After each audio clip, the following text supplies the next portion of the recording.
बड़े गौरव की बात है कि मोदी सरकार के गुलदस्ते में एक फूल सिंधी समाज का भी महक रहा है और आज पूरी दुनिया उत्सुक है उनके बारे में जानने के लिए।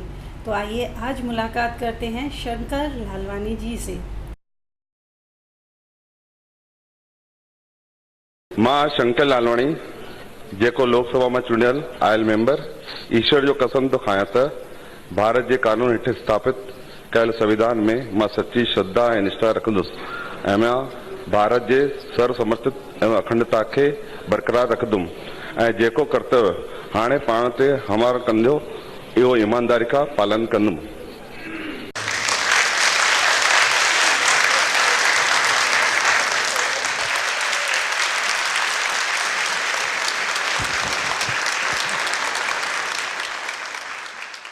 शंकर जी, प्रोग्राम की शुरुआत करना चाहेंगे। हम आपसे आपके बचपन के दौर के बारे में जानना चाहेंगे।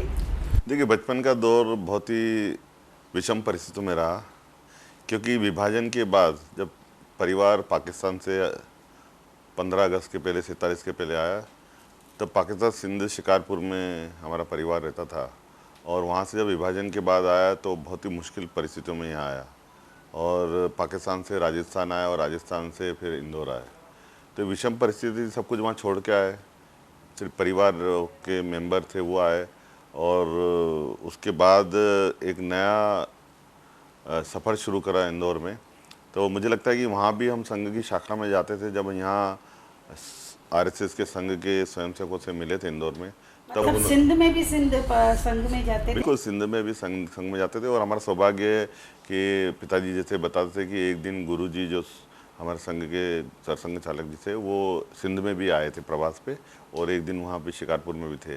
तो पहले से ही प्रभाव था परिवार में संघ का और वही प्रभाव फिर हम पर भी पड़ा और संघ के स्वयंसेवक के रूप में एक छोटे से बस्ती का काम देखते हुए फिर जब कॉलेज में गए तो विद्यार्थी परिषद और फिर कॉलेज से आए विद्यार्थी परिषद के बाद उसमें भी हम विद्यार्थी परिषद में रह के भी युवाओं की छात्रों की क्या समस्या है वो स्कूल और कॉलेज में उठाते थे। तो वहीं से सोशल काम शुरू हुआ और उसके बाद जब इंजीनियरिंग पढ़ के बॉम्बे से जब इंदौर वापस आए और उसके बाद हमने राजनीति में कदम रखा तो बहुत युवा अवस्था में हमने, मुझे लगता है 26-27 साल में ही हमने सामाजिक क्षेत्र और राजनीतिक क्षेत्र में काम करना शुरू कर दिया। तो बचपन का ये शुरू से प्रभाव रहा संघ का और भारतीय जनता पार्टी का, तो उसके कारण राजनीति में आने का कारण बना। जी, अभी आपने बताया कि आप आईआईटी के जब छात्र थे आप इंजीनियर बने और हमने यह भी सुना है कि आपने जॉब किया, फिर अचानक से मुंबई छोड़कर इंदौर की तरफ का रुख आपने कैसे कर लिया? देखिए, मुंबई बहुत अच्छी सिटी है, अच्छा मेट्रोपॉलिटन सिटी है, लेकिन चूंकि हम इंदौर में रहें तो एक इंदौर की एक तासीर है। इंदौर का एक स्वभाव है शांत और सबसे मिलना जुलना, एक सोशली कनेक्टिविटी है वहाँ है। वो सोशली कनेक्टिविटी मुझे थोड़ी बम्बई में कम लगी कि लोग अपने कामों में व्यस्त रहते हैं, मस्त रहते हैं, वो अपनी जगह, लेकिन जो एक हमारा एक टेस्ट था कि एक दूसरे से मिलना उठना बात करना, हम घर के आंगन के बाहर जाएंगे तो पड़ोसी अड़ोसी, वो वाला जो माहौल था वो बम्बई में नहीं मिला। तो मुझे लगा कि हमारा मालवा है, हमारा इंदौर है, वो ज़्यादा अच्छा है। तो मैं यहाँ सर्विस करने के बाद मैं इंदौर में गया और इंदौर में फिर जब गया तो उस समय ऐसा वाक़या हुआ कि हमारे क्षेत्र से ही विधानसभा का चुनाव लड़ने के लिए एक हमारे जो वरिष्ठ नेता हैं कैलाश विजयवर्गीय जी, वो उस समय हमारे क्षेत्र से चुनाव लड़ने आए थे और हम राजनीति में ज़्यादा सक्रिय तो नहीं थे, संघ में जरूर जाते थे। तब सुमित्रा महाजन जी हमारी जो अभी लोकसभा की स्पीकर रही हैं वो हमारी सांसद थी, वो उनके साथ आई थी और हमारे समाज की बैठक थी और उसमें समाज के सब वरिष्ठ लोग थे। मैं तो एक कोने में खड़ा था, देख रहा था सब वाक़या और उस समय बात निकली थी कि भाई अपने में से भी राजनीति में सक्रिय होना चाहिए, क्योंकि सिंधी समाज राजनीति में कम सक्रिय है। तो उन्होंने बात कही थी कि समाज में से भी कुछ युवा आना चाहिए जो राजनीति में सक्रिय होना चाहिए। और उस समय जब कैलाश विजयवर्गीय हमारे चुनाव लड़े थे तो हमने उनका बहुत काम किया था और वो वहाँ से विधायक बने, अब तो राष्ट्रीय महामंत्री हैं और पश्चिम बंगाल के प्रभारी हैं। तो मुझे और उसी समय आदरणीय ताई जी के भी संपर्क में आए। तो इस प्रकार कैलाश जी जो विजयवर्गीय जो हमारे इंदौर के ही नेता हैं, आदरणीय सुमित्रा महाजन जो हमारे इंदौर की इतनी वरिष्ठतम नेता हैं, उनके संपर्क में आने के बाद राजनीति में आए और राजनीति में फिर धीरे धीरे एक बार पार्षद बने। उस समय हम विपक्ष में थे और विपक्ष में हमने संघर्ष किया इंदौर की शहर की जनता के लिए। दूसरी बार बने तो पीडब्ल्यूडी कमेटी जो नगर निगम में रहती है उसके चेयरमैन बने। शहर में बहुत सारे विकास के काम किए और चूंकि टेक्निकल एजुकेशन थी तो उसका फ़ायदा ज़रूर मिला उसमें। और उसके बाद फिर नगर निगम के अध्यक्ष भी बने।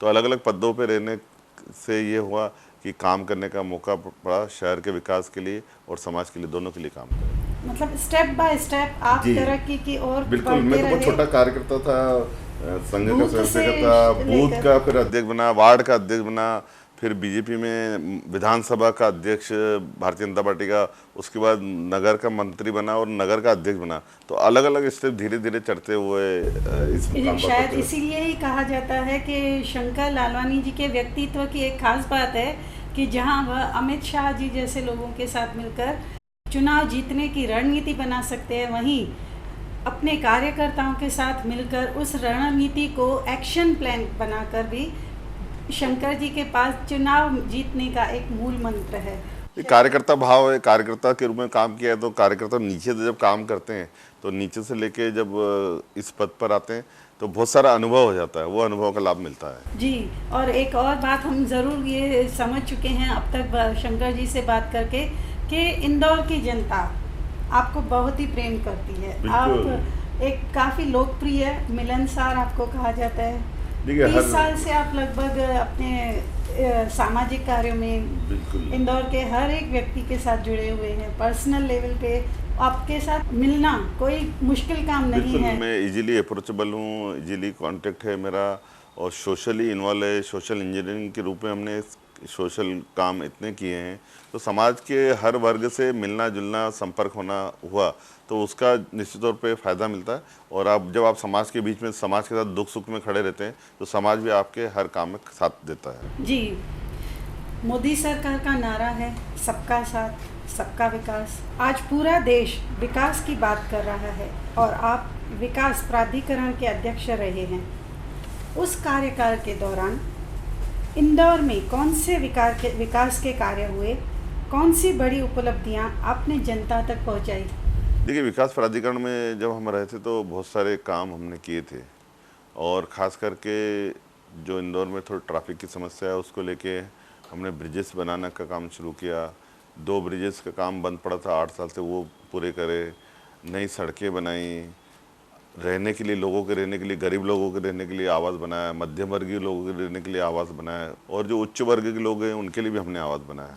यही नहीं, इसके अलावा पासपोर्ट ऑफिस की ज़रूरत थी। हमारे पासपोर्ट बनने के लिए भोपाल जाया करते थे और पूरा दिन लगता था। हमने हमारे इंदौर विकास प्राधिकरण की बिल्डिंग में ही पासपोर्ट ऑफिस बनाया, फैसिलिटी उनको उपलब्ध कराई। इसके अलावा लगभग 1 लाख से ज़्यादा पौधे लगाए क्योंकि क्लीन इंदौर तो है, ग्रीन इंदौर की तरफ हम आगे बढ़ रहे हैं और 1 लाख से ज़्यादा इन वर्षों में पौधे लगाए। सुपर कॉरिडोर एक ऐसी योजना है जो एयरपोर्ट से लगी हुई है, जो एक मध्य प्रदेश का शोकेस है। उसमें TCS, इन्फोसिस, IT के सेक्टर के वो सेक्टर के लोग आए हैं और मुझे लगता है कि ये तो इंफ्रास्ट्रक्चर की बात रही रहवास की, लेकिन उसके अलावा भी खेलकूद को लेके हमने इंडोर गेम स्टेडियम बनाया। एक इंटरनेशनल स्विमिंग पूल का काम तेज़ी से चल रहा है और कला और संस्कृति की विशेष रुचि है तो ऑडिटोरियम बना है और इसके अलावा शहीद पार्क बनाया कि हमारे नई आने वाली पीढ़ी को ये लगे कि हमारे देश के लिए जिन्होंने अपने प्राण न्यौछावर किए, तो हमने जो इंदौर में जो शहीद हुए हैं सैनिक, उनकी जीवन परिचय उस उद्यान में रखा है ताकि जो नई पीढ़ी आए उनको लगे कि हमारे इंदौर के ये लोग थे जिन्होंने लड़ाई लड़ते लड़ते शहीद हुए। तो इस प्रकार कला, संस्कृति, खेलकूद, इंफ्रास्ट्रक्चर, रहवास, लगभग सभी क्षेत्रों में हमने इंदौर विकास प्राधिकरण ने काम किया। और ये भी हमने सुना कि क्योंकि आप सिंधी समाज से हैं तो कई ब्रिजेस के ऊपर, रोड के ऊपर, चौराहों के ऊपर आपने सिंधी संतों के नाम भी रखे। देखिए, जो महापुरुष हैं जिन्होंने समाज में अच्छा काम किया है, जिनकी प्रेरणा आने वाली पीढ़ी को मिलना चाहिए, उनके ज़रूर जब नगर निगम में थे तब बहुत सारे नामाकरण हुआ और जब इंदौर विकास प्राधिकरण हुआ है तब भी हमने ये काम किया। ये इसलिए किया कि आने वाली पीढ़ी को उनके बारे में जानकारी मिले। होता ये कि जब आने वाले जिन्होंने इतना समाज के लिए, देश के लिए काम किया है, आने वाली पीढ़ी उसको कैसे याद रखे, उनको प्रेरणा मिलती है कि उन्होंने ऐसा काम किया, उनके नाम जब चौराहों के रहेंगे, महापुरुषों की मूर्तियाँ रहेगी, उनके ब्रिजेस पे नाम रहेंगे, तो उनको प्रेरणा मिलती है कि इन्होंने ये काम किया, तो उनको प्रेरणा मिलती है आगे समाज का काम करने में। क्योंकि ये देखा गया है कि हमेशा हम ये बोलते हैं कि पाश्चात्य संस्कृति का हमारे ऊपर प्रभाव पड़ा। हमारा कहना है कि हमारी संस्कृति इतनी गहरी पीठ है, गहरी है, इतने सारे संस्कार, इतने सारे गौरवशाली इतिहास रहा है। अगर हम वही बताएंगे तो निश्चित तौर पे उनको उनके संस्कार पड़ेंगे। तो इसको ध्यान में रख के हमने ये सब बात। बच्चों तक ये संस्कार जाने चाहिए, ये प्रेरणा आपको कहाँ से मिली? जब विभाजन के बाद जब इंदौर रहने आए थे, और रहने के बाद जब पिताजी को ऐसा लगा कि हम वहाँ जो हमारी दादा और परदादा की जो फोटो हैं, तस्वीर है, वो भूल के आ गए, तो उनको ऐसा लगा कि आने वाली पीढ़ी को ये मालूम पड़ चाहिए कि ये हमारे दादा है, ये परदादा है, क्योंकि हमने कभी उनको देखा नहीं था। तो वो विषम परिस्थितियों में यहाँ से पाकिस्तान गए, और वो 15 दिन उनको लगे यहाँ से वहाँ जाने में और आने में। तब तक 15 दिन में उस समय ना मोबाइल था, ना फ़ोन था, ना कुछ कनेक्टिविटी के साधन थे।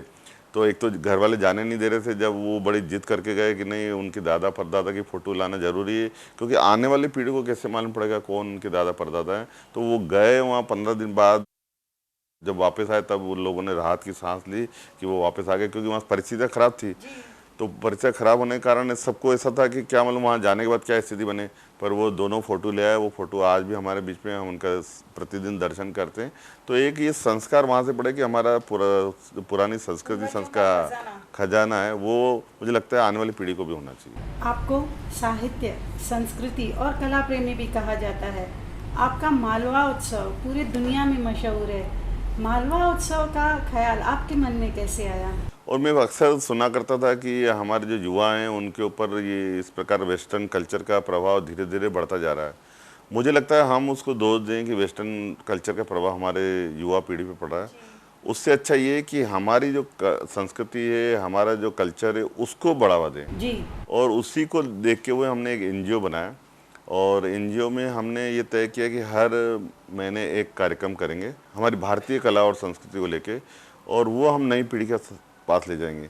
तो मुझे इस बात की खुशी है कि हमने वो 22 साल पहले वो NGO बनाया, और उसमें हर महीने अभी भी हम एक कार्यक्रम करते हैं, ना कोई कार्यक्रम करते हैं। लेकिन इन सब कार्यक्रमों में 3-4 कार्यक्रम हमारे बहुत प्रमुख रहते हैं। उसमें एक संध्या मांडना रहती है, जो कुंवारी लड़की हमारे मालवा और निमाड़ में मानती है, और वो इसलिए प्रचलन में गांव में था और शहर में विलुप्त हो गया था। तो हमको ऐसा लग रहा था कि नई युवा पीढ़ी को जानकारी मिलनी चाहिए इसका महत्व क्या है। तो हमने संध्या प्रतियोगिता की।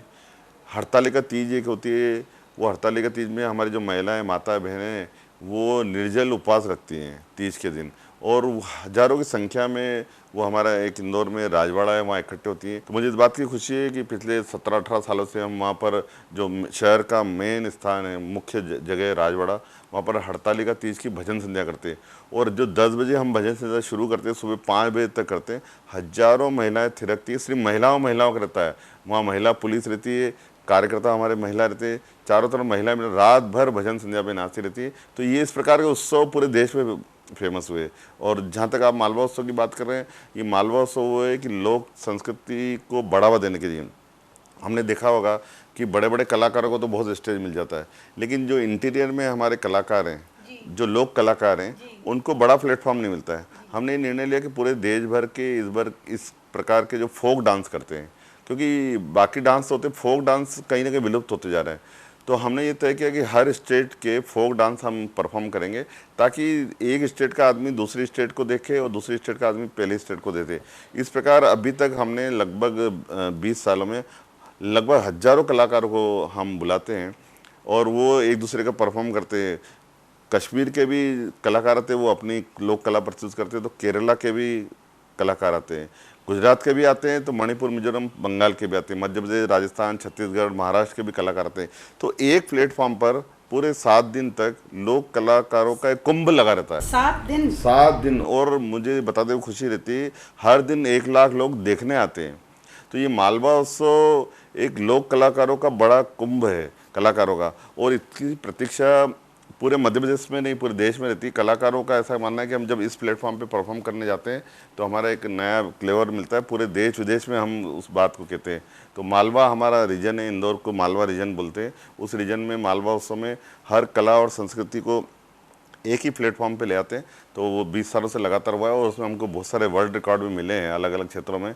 ये बात खुशी है कि सामाजिक और सांस्कृतिक क्षेत्र में काम करते हुए 9 वर्ल्ड रिकॉर्ड मिले हैं। तो ये एक अपने आप में बड़ी बात है। ये तो हमने शंकर लालवानी जी के व्यक्तित्व का अलग पहलू आज सुना, जहाँ वह इंदौर के विकास के भागीदार भी हैं, तो वहीं जनता को, समाज को अपनी रूट्स के साथ बांधे रखना भी उन्होंने अपने कार्य का एक लक्ष्य बना लिया है। ये अभी आपने बताया हमें कि आपने अलग अलग क्षेत्रों में 9 वर्ल्ड रिकॉर्ड बनाए हैं और आपको अवार्ड्स मिले हैं। हम उत्सुक हैं ये जानने के लिए कौन से कार्यों के लिए आपको वर्ल्ड रिकॉर्ड। मेरी रुचि रहती है कुछ नया करने की और क्रिएटिव और मुझे इंदौर में कुछ भी नया करने की बहुत इच्छा रहती है। उसी को ध्यान में रखते हुए हमने अलग अलग रिकॉर्ड बनाए हैं। जैसा मैंने बोला कि मालवा उत्सव में तो एक बार हमने एक ही दिन में 20 राज्यों के 20 स्टेट के कलाकार, उनको एक बड़ा प्लेटफॉर्म बनाया और सबको एक सेक्शन दे दिया और एक साथ 1 घंटे तक वो अपनी कला का प्रदर्शन कर रहे थे। तो एक स्टेज पर 650 कलाकार, इतना बड़ा स्टेज बनाया था, वो अपनी कला प्रस्तुत कर रहे थे कंटिन्यूअस में। तो एक वर्ल्ड रिकॉर्ड बना कि एक ही स्टेज पर 650 कलाकार और वो अपनी कला का प्रदर्शन कर रहे हैं एक साथ। तो ये अपने आप में एक रिकॉर्ड था। हाँ, तो इतना बड़ा स्टेज बनाया और वर्ल्ड रिकॉर्ड के लोग आए, उन्होंने रिकॉर्ड की, हम नंबर्स कलाकारों के किए, हमने अलग अलग टोलियाँ खड़ी कर दी कलाकारों की। अब 20-22 स्टेज के कलाकार एक साथ परफॉर्म कर, वो अपनी कला, अपने वाद्य लेके आते हैं और अपने उसकी प्रस्तुति अलग अलग होती है। तो उन्होंने किस प्रकार सिंक्रोनाइज किया होगा, तो एक अपने आप बड़ी उपलब्धि थी, उसकी बहुत तैयारी करी। तो एक वो था। एक रिकॉर्ड हमको मिला कि हमने मांडने मंडवाए, हमारे जो एक पेंटिंग रहती है उसको एक दीवार पर पूरे मांडने एक साथ बनवाए। एक संध्या प्रतियोगिता रहती है जो बालिकाएँ करती है, कुंवारी बालिकाएँ, लड़की है, उनकी एक प्रतियोगिता की। तो एक साथ 400 बालिकाओं ने उस क्षेत्र में 1 घंटे में पूरी दीवार पे वो संध्या मान दी। तो इस प्रकार अलग अलग हमने तिरंगा यात्रा निकाली थी जिसमें पूरे देश में रिकॉर्ड है 12 किलोमीटर का तिरंगा लेके हम चले थे। हमने शुरुआत करी थी, 10,000 से ज़्यादा लोग उसमें इन्वॉल्व हुए थे। आर्मी के लोग भी थे, BSF के लोग भी थे, हर समाज के, हिंदू, मुस्लिम, सिख, ईसाई के अलावा हर जाति धर्म के लोग थे। वो अपने अपने सेक्शन में अब आ रहे थे, ग्रुप के साथ वो आगे बढ़ रहे थे, उनके साथ उनकी झांकियाँ चल रही थी। तो एक ऐसा दृश्य था कि जो इंदौर के लोग कभी भूलते नहीं है। एक 24 घंटे हमने सुगम संगीत का कार्यक्रम किया था। आज सुबह 7 बजे शुरू किया तो दूसरे दिन 7 बजे तक चला। तो ये संगीत कंटिन्यू, उसमें कलाकार एक प्रस्तुति दे रहा था, फिर दूसरा आ रहा था। तो वो 24 घंटे जो चला, प्लेटफॉर्म एक ही था, ऑर्केस्ट्रा थी, ऑर्केस्ट्रा के लोग 3-3 घंटे में बदल रहे थे। कलाकार आ रहा था, अपनी 2 प्रस्तुति देके फिर जा रहा था, फिर दूसरा कलाकार आ रहा था। तो हमने सभी कलाकार जितने भी थे इंदौर के गायक, उनको एक माला में पिरोया था, उन्हें 24 घंटे लगातार गाते रहे थे। अरे वाह, ये तो बड़ी इनोवेटिव मतलब चीज़ें आप करते आ रहे हैं। शायद इसीलिए जनमानस आपके साथ ज़्यादा जुड़े हुए हैं। वो भी एक कारण है कि लोग इस बहाने भी जुड़े रहते हैं। कला और संस्कृति के लोग भी साथ में जुड़े हुए, राजनीति के लोग जुड़े हैं, समाज के लोग जुड़े हैं, कला संस्कृति के लोग भी जुड़े हुए हैं। अभी हाल ही में केंद्र की सरकार ने जो आरक्षण को लेके 10% इकोनॉमिकल बैकवर्ड, यानी बिना किसी आरक्षण को डिस्टर्ब किए, SC ST OBC इसके किसी भी आरक्षण को डिस्टर्ब नहीं किया। और जो हमारे आर्थिक रूप से कमज़ोर है, इकोनॉमिकल बैकवर्ड, उनके लिए उन्होंने 10% आरक्षण किया। और वो उसमें उसको लेके चाहे मेडिकल कॉलेज हो, चाहे इंजीनियरिंग कॉलेज हो या दूसरे IIM हो, उसमें 10% सीटें बढ़ाई। और हर क्षेत्र में रिजर्वेशन जो 10% इकोनॉमिकल बैकग्राउंड के लोग हैं उनके लिए बनाई। तो ये जो आर्थिक रूप से कमज़ोर बच्चे हैं या लोग हैं, उनके लिए जब ये काम हुआ तो हमारे इंदौर में एक युवाओं में बहुत अच्छा एक सकारात्मक माहौल था कि मोदी जी ने इतना बड़ा काम हमारे लिए किया है। तो जब मैं युवाओं के बीच में भी कभी कभी रहता हूँ, जब कॉलेज में जाता हूँ, इंजीनियर हूँ, तो कभी कभी लेक्चर देने भी जाता हूँ, तो वहाँ युवाओं ने बोला कि मोदी जी की सरकार ने बहुत अच्छा काम किया है। तो मैंने कहा आप उनको थैंक्स बोलो। तो फिर हम जब ग्रुप में बैठे तो उन्होंने, उनमें से किसी ने सुझाव दिया कि हम कैंपेनिंग चला रहे हैं थैंक्स की, मोदी जी को धन्यवाद देने के लिए कि आपने इतना अच्छा हमारे लिए काम किया। जब वो बात धीरे धीरे फैली तो ऐसा लगा कि उसको हम पूरे शहर को इसमें इन्वॉल्व कर सकते हैं। और मुझे इस बात की खुशी है कि हमने एक 15 दिन का कैंपेन प्लान करके चलाया। उसमें सभी वर्ग के लोग थे, सभी जाति, क्योंकि इकोनॉमिकल बैकग्राउंड में ऐसा नहीं है कि हिंदू हो या मुस्लिम हो या सिख हो, सभी ने सहयोग किया। और उसमें 1 लाख सिग्नेचर थैंक्स के 15 दिन में 1 लाख। फिर वो हमने माननीय मोदी जी को दिया और मोदी जी को भी बहुत अच्छा लगा कि उनकी चर्चा उन्होंने पार्लियामेंट बोर्ड में भी की कि इस प्रकार का इंदौर में काम हुआ है। तो ये कि ऐसा क्रिएटिव काम था जिसमें अगर कोई अच्छा काम करता है तो हमको धन्यवाद देना चाहिए। तो 15 दिन में 1 लाख सिग्नेचर करके जब उनको दिए तो उसका भी एक रिकॉर्ड बना कि 1 लाख सिग्नेचर कम समय में इंदौर के एक शहर में हुआ, तो वो भी एक रिकॉर्ड बना था। आपके कार्यकाल के कुछ ऐसे क्षण जिनकी यादें आपके आपके जहन में आज भी बिल्कुल उभरती हैं? देखिए 2-3 चीज़ें हैं। एक तो कला और संस्कृति में जो काम किया है वो वाकई में ऐसा लगता है कि एक नया आयाम इंदौर में दिया है। अब इंदौर में बहुत सारे कला, क्योंकि इंदौर की एक तासीर है, माँ अहिल्या की नगरी है और वहाँ कभी आज तक अकाल नहीं पड़ा, सूखा नहीं पड़ा। तो इंदौर में माँ अहिल्या का इतने पुण्य है, तो हमको लगता है कि इसमें जितना हम सामाजिक क्षेत्र में काम करें और संस्कृति के क्षेत्र में काम करें उतना कम है।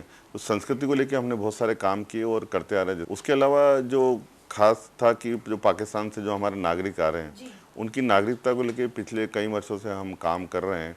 और मुझे याद है कि एक 200 लोगों का जत्था जब पाकिस्तान से आया था, उनको जब उनका समय पूरा हो गया था, जब उनको निकलने वाले, तब माताएं, बहनें और बच्चियां खास करके वो जब आई थी कि हम पाकिस्तान जाना नहीं चाहते, हम यहाँ मर जाएंगे जहर खा के, लेकिन वहाँ जाएंगे नहीं। तो वो एक ऐसा इंसिडेंट था कि ऐसा लग रहा था कि हमको उनकी मदद करना चाहिए। और उसमें हमारे मुख्यमंत्री जी शिवराज सिंह चौहान जी इंदौर आए हुए थे, तब केंद्र में कांग्रेस की सरकार थी। हमने मुख्यमंत्री जी कहा कि केंद्र से बात करके इनके लिए कुछ समस्या का निदान करें, और उन्होंने 2 दिन में वो समस्या का निदान करा। वो आज भी 200 लोग अब इंदौर रह रहे हैं। तो एक नागरिकता वाला मुद्दा है जो लगातार हम करते थे समाज के लिए, कला संस्कृति का। बाकी निर्माण कार्य बहुत सारे इंदौर में से हुए हैं जो अपने आप में अमिट छाप छोड़ते हैं। जितना हम आपके बारे में अब तक आपसे बातचीत करते जान चुके हैं, तो आप एक एक काम काफ़ी ऑर्गेनाइज्ड वे में करते हैं। कैंपेन हुआ या मालवा उत्सव हुए, इंदौर का विकास हुआ, इंदौर की जनता ने आप पर बहुत ही भरोसा जताया है।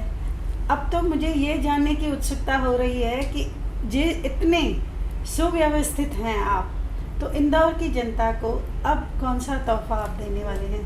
देखिए इंदौर लगातार सफाई में 3 बार नंबर बना रहा है। और शायद इंदौर में ही एक प्लांट ऐसा है कि जहाँ से प्लास्टिक से पेट्रोल वो भी बनाया जाता है। तो इस प्रकार के इनोवेटिव जो काम होते हैं वो इंदौर से बहुत शुरू होते हैं। हमारे जो मेंबर ऑफ पार्लियामेंट रही हैं 8 बार की, सुमित्रा महाजन जी जो लोकसभा की स्पीकर रही, उन्होंने बहुत सारे विकास के काम किए। हमारे शिवराज सिंह चौहान जी जो हमारे मुख्यमंत्री रहे 15 साल तक, उन्होंने भी, उनके सपनों का शहर था इंदौर, उन्होंने बहुत सारे काम किए। कैलाश विजयवर्गीय जब महापौर थे, उन्होंने शहर का विकास काम किए। तो विकास के अमल में इंदौर बहुत तेज़ी से बढ़ रहा है। हमको ऐसा लग रहा है कि कुछ चीज़ों में अभी और काम होना चाहिए, ऐसा हमारा मानना है। उसको लेके हम प्लान बना रहे हैं, एक ब्लूप्रिंट बनाने जा रहे हैं, और इसमें सब बैठ के जो इंदौर के सभी जनप्रतिनिधि हैं, बुद्धिजीवी हैं, कि इंदौर का आने वाला 50 साल में इंदौर कैसा हो। क्योंकि हमने देखा है कि जो दिल्ली में पोल्यूशन को लेके इतनी प्रॉब्लम आ रही है जी, ट्रैफिक को लेके इतनी समस्या आ रही है, तो हमारी आने वाली जो पीढ़ी है उनको ये समस्या नहीं हो, उसको लेके हम ब्लूप्रिंट बना रहे हैं। और हमने सभी बुद्धिजीवियों के साथ बैठकर, जनप्रतिनिधियों के साथ बैठकर, शहर के प्रमुख लोगों के साथ बैठ के प्लान बना रहे हैं, किस प्रकार से ग्रीन इंदौर हो, किस प्रकार से पानी को सहयोग के जो बारिश का पानी है स्टोर कर करके, ताकि आने वाले रेन वाटर हार्वेस्टिंग, तो ये आने वाले समय में जब पानी, गर्मियों के दिनों में पानी की समस्या आती है, ये नहीं आए। तो इस प्रकार के हैं। और इंदौर में इंटरनेशनल एयरपोर्ट अभी अभी घोषित हुआ है, और मुझे लगता है इंदौर से भी इंटरनेशनल की फ़्लाइट जाएगी। बाकी ट्रेनों की कनेक्टिविटी बहुत है, हेल्थ को लेके बहुत सारे है, एजुकेशन में कोटा और पूना के बाद इंदौर का ही नंबर लगता है। तो इंदौर अब तेज़ी से बढ़ता हुआ शहर है। एक मन में ज़रूर बात है कि सफाई में नंबर 1 है, लेकिन जो स्टैंडर्ड ऑफ लिविंग का जो इंडेक्स निकलता है उसमें हम 7वें 8वें नंबर पे है। उसको हम टॉप 3 पे ले जाएंगे, ताकि इंदौर, क्योंकि इंदौर एक सेंटर में जुड़ा हुआ है, वहाँ की एक तासीर अलग है, वहाँ का जो एटमॉस्फेयर अलग है, जलवायु जो है बहुत अच्छी है, और हारमोनी बहुत अच्छी है। तो इंदौर दोनों ज्योतिर्लिंगों के बीच में, ओंकारेश्वर और उधर महाकाल, उन दोनों ज्योतिर्लिंग के बीच में तो इंदौर का अपना महत्व है। तो एक हेरिटेज, टूरिज्म हेरिटेज को बढ़ावा देने के लिए तो इस प्रकार के काम है जो आने वाले समय में हम करेंगे। यह सुनकर हमें काफ़ी अच्छा लग रहा है। शायद यही कारण है कि इंदौर की प्रगति को देखकर उसे मिनी मुंबई कहा जाता है। मैं इस पे थोड़ा अलग इत्तेफाक रखता हूँ। कहा जाता है, लेकिन मैं उसको ऐसा नहीं मानता। मैं उसको मानता हूँ एक मिनी इंडिया। मैं इसलिए मिनी इंडिया मानता हूँ कि वहाँ कश्मीर के लोग भी रहते हैं और साउथ के लोग भी रहते हैं, वहाँ गुजराती भी रहते हैं, तो बंगाली भी रहते हैं। तो बम्बई में एक अलग भाव आता है। जब हम बम्बई की बात करते हैं तो कभी कभी जो वो हमची मुंबई का भाव आता है, तो वो भाव इंदौर में नहीं है। वहाँ पर ऐसा है कि हम सब मिलके रहते हैं, समभाव है, सब मिलके रहते हैं। तो मुझे लगता है मिनी बम्बई के बजाय मिनी इंडिया कहें तो ज़्यादा अच्छा है। जी, ये अब हम कहेंगे, अब मिनी इंडिया अगर किसी को देखना है तो इंदौर का टूर ज़रूर करके आए। शंकर जी, हर एक इंसान का कर्म क्षेत्र अलग रहता है, कार्य क्षेत्र अलग रहता है। यह बड़ी खुशी की बात है कि आपका कर्म क्षेत्र और कार्य क्षेत्र एक ही है। आप पिछले 30 सालों से सामाजिक कार्यों के द्वारा, सांस्कृतिक कार्यों के द्वारा सियासत से जुड़े हुए हैं, और आपके जीवन के ऊपर इन 30 सालों में कौन सी पॉलिटिकल शख्सियतों का असर, इम्पैक्ट आपके जीवन के ऊपर पड़ा है? कुछ हमें उनके बारे में भी बताइए। देखिए, सबसे ज़्यादा तो हमारे जो प्रधानमंत्री मोदी जी, उनका ही पड़ा है। उनका ऐसा व्यक्तित्व है, और अभी से नहीं, मैं उनको बहुत सालों से देख रहा हूँ। उनका प्रभाव मेरे ऊपर पड़ा जब वो हमारे पार्टी में संगठन का काम करते थे। और मुझे याद है कई वर्षों पहले वो मध्य प्रदेश के हमारे प्रभारी थे संगठन के, और प्रभारी रहते हुए उन्होंने मध्य प्रदेश में चुनाव कैसे लड़ना और कार्यकर्ताओं को कैसे तैयार करना, उन्होंने छोटी छोटी मीटिंग लेके हमको तैयार किया था। तब से मैं उनका प्रभाव देख रहा हूँ कि माननीय मोदी जी ने एक कार्यकर्ताओं को किस प्रकार पार्टी में काम करना चाहिए और पार्टी को शहर में किस प्रकार से आगे बढ़ाना चाहिए, वो भाव उन्होंने उस समय पैदा किया जब वो संगठन में थे। और उसके बाद तो उनसे प्रभाव और गिरा कि हमने इंदौर में, जब मैं नगर निगम में था, तब हमने जब विकास के काम शुरू किए थे, तो हम, वो गुजरात के मुख्यमंत्री हुआ करते थे, तो हमने उनसे निवेदन किया था इंदौर में हमारे लिए आइए। तो वो इंदौर भी आए थे, 2 बार इंदौर आए थे। तो उस समय भी उनकी जो उन्होंने बात कही थी उस कार्यक्रमों में, उन्होंने वो प्रभाव मेरे साथ अभी भी है। और निश्चित तौर पे अब तो हमारे देश के नहीं, वो दुनिया के नेता क्या हैं। बातें कही थी जिनका असर आप पर हुआ? हम चाहेंगे कि हमारे नौजवान सुने, हो सकता है उन पर भी उन बातों का असर बहुत हो। छोटी छोटी बातें रहती है, उसका इम्पैक्ट बहुत बड़ा रहता है।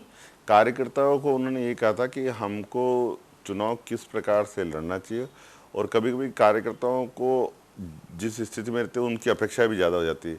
उनका कहना, हमारा मूल मंत्र है पार्टी में, संगठन में काम करता, इस समाज को, इस देश को आगे ले जाने के लिए हमारा काम है, न कि विधायक बनना या सांसद बनना। ये मूल में ये इस राष्ट्र को आगे, देश को आगे कैसे ले जाए, उसके लिए पार्टी काम कर रही। तो हमको पार्टी के मूल की जो बातें हैं उसको ध्यान में रख के वो आगे बढ़ना चाहिए।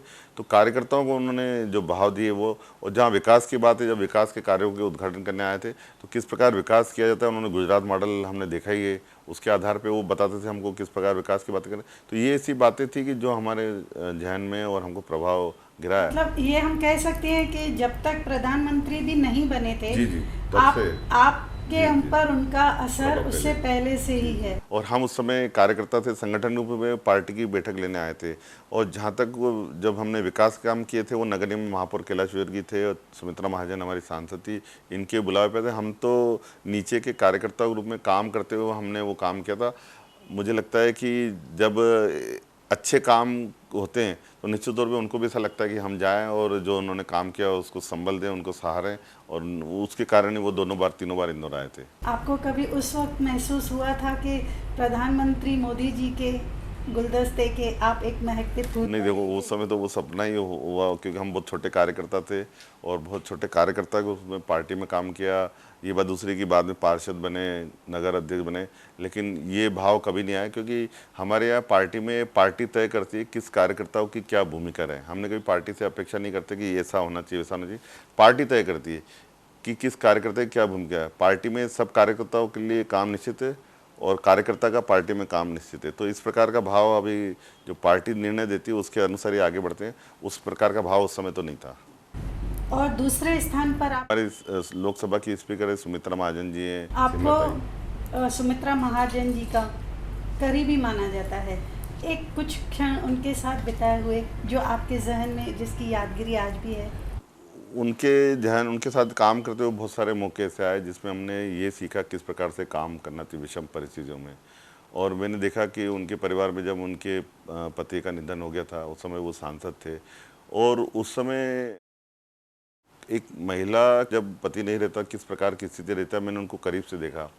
पर मुझे ध्यान है कि उस समय 15-20 दिन बाद ही, क्योंकि वो सांसद थी, जब शहर के प्रमुख लोग उनसे मिलने गए कि देखिए आप सिर्फ इस परिवार की बहू नहीं है, आप पूरे शहर की बहू हैं, तो आपके ऊपर दायित्व, ये एक परिवार तो आपका है ही सही लेकिन पूरे शहर का भी दायित्व है। तब उन्होंने विषम परिस्थितियों में से बाहर निकलकर शहर की सेवा की। तो मुझे लगा कि ये भी एक ऐसा भी एक किरदार होता है कि परिवार में इतनी बड़ी हादसा होने के बाद भी पूरा शहर परिवार को मानते हुए उन्होंने काम फिर से शुरू किया, तो वो बहुत ही प्रभाव चल रहा है। बाकी उनके काम करने की शैली कि किस प्रकार से धीरज से काम करना और व्यवस्थित काम करना और टू द पॉइंट काम करना, वो सीखने का मौका बहुत सारा उनसे मिला है। कुछ क्षण कैलाश विजयवर्गीय जी के साथ।